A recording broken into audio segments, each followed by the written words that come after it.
Olga lived in Pyatigorsk, was raised in a large family and was the eldest. She envied wives who had wealthy husbands. She studied well at school and dreamed of going to Moscow to study, where she could continue her education and get a great job. And now her dream began to partially come true. She is already in Moscow and a first-year student. While she was living in the hostel and looking closely, she had no experience of seduction. You can meet a wealthy man in an expensive restaurant. This option was not suitable. She has neither money nor outfits for this occasion, and the girl was racking her brains on how to speed up the process. Beautiful, black-eyed Olga with thick dark hair in curls on her forehead, temples and neck attracted many of her classmates, especially Veniamin. The girl was flattered by this, but she didn't want such young men as husbands, not knowing what families they came from. The first contender has appeared. This young teacher looked at the student during the lecture in a special way. Olga realized that he liked it and decided to start first. After the lecture, she approached him in the corridor and asked, "Yuri Leontievich, could you work with me additionally?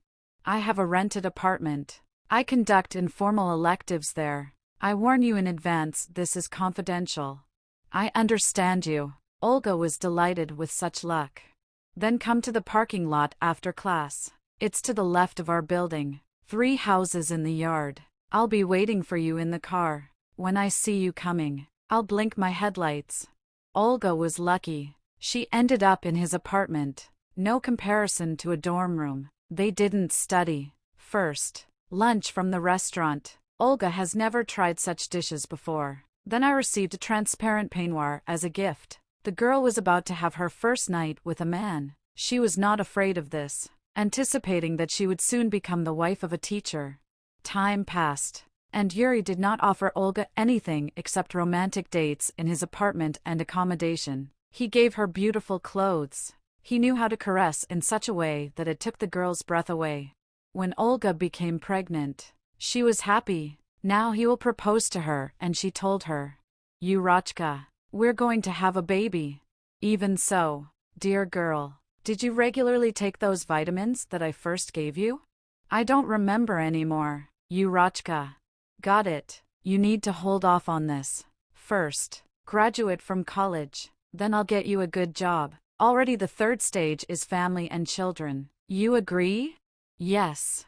Yurik, you are right. This is what I came here for. Men like educated wives more." Naive Alia agreed. She liked the third stage the most. This means that the teacher will still marry her. But now, apparently, it's impossible while she's a student.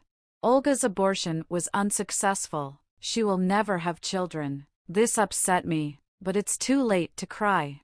One day, when Olga came to Moscow from home after a vacation, Yuri announced that he was leaving the institute for a promotion. "What about me, Yura?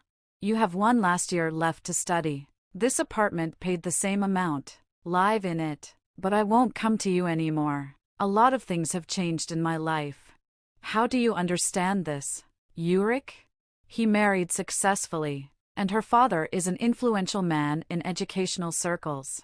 With his help, I was appointed dean of the faculty. I can't cheat on my wife now." "You weren't even going to marry me?" Olga understood everything.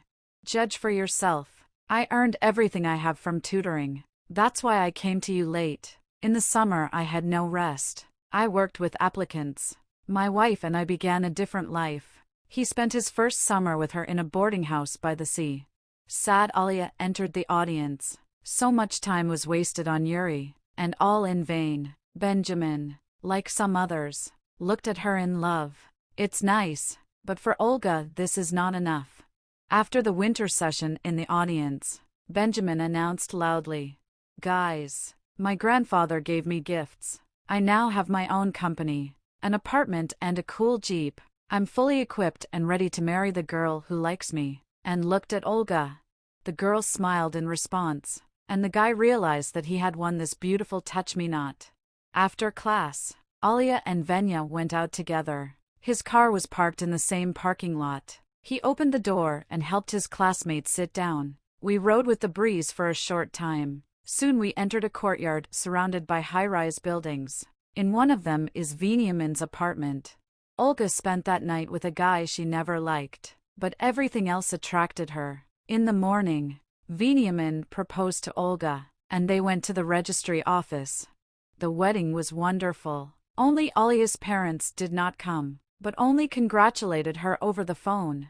A few years later, the fairy tale ended for Olga. She could not get pregnant, and this angered Benjamin. "I need a family and my own children. Living with you is boring. You don't want to work, but your diploma is lying in the nightstand. But you have a lot of girlfriends, and you meet them in a nightclub. You come home in the morning. Let's take the boy from the orphanage. Then I will always be at home. I don't believe you. If you hire a nanny, you won't have to give up a fun life. I bought you an apartment, but a small one, for now in your name. After the divorce, we will re-register it for you if you behave well and get a job. Pack your things and move. I won't take your car away. Still a gift. Now provide for yourself. Are you driving me away, Venya? I always loved you. I loved a student girl, but now you are different." She turned out to be calculating and demanding. I endured it for a long time and got tired of it.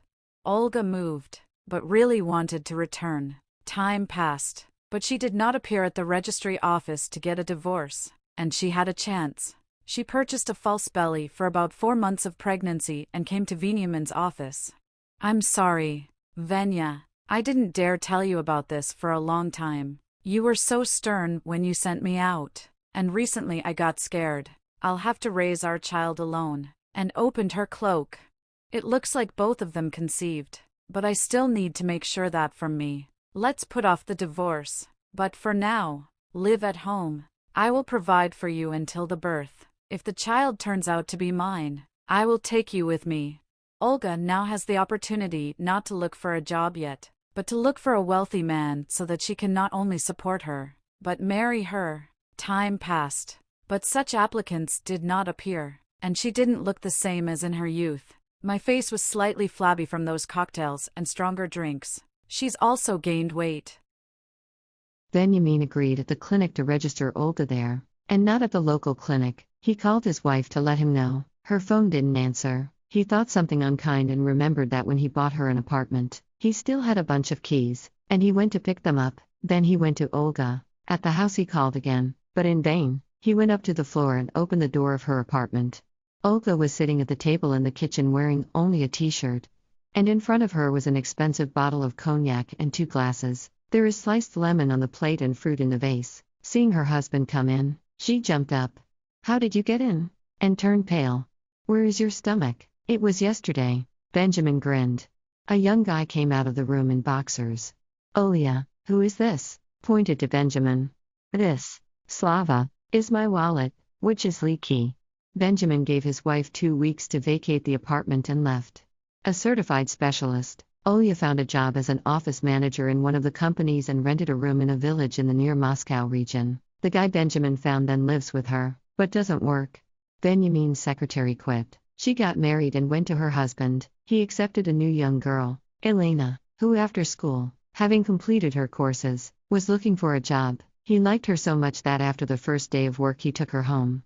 One evening I once again drove Elena to her house and asked to visit her. There they drank tea with their parents. Benjamin could not restrain himself and asked his parents for his daughter's hand in marriage. Somehow unexpectedly, the girl's father was surprised. "We have time to meet and get to know each other. If we submit an application to the registry office now, it won't hurt." I really liked Lenoshka. Benjamin already wanted to have a family, to live for someone. "Daughter, it's up to you." The mother looked at Lena. "To be honest, you, Benjamin, charmed me from the first minute of our acquaintance." Venya and Lena got married. Their close relationship began on their wedding night. Helen was a little embarrassed by her husband, but he approached this moment very affectionately. Now they live in a house near Moscow. Benjamin's company brings good profits. They have 3 children, eldest son and twin daughters. With Elena, Benjamin found true happiness. Thank you for being with us. Give it a like, subscribe to our channel, and you will be the first to listen to another new story.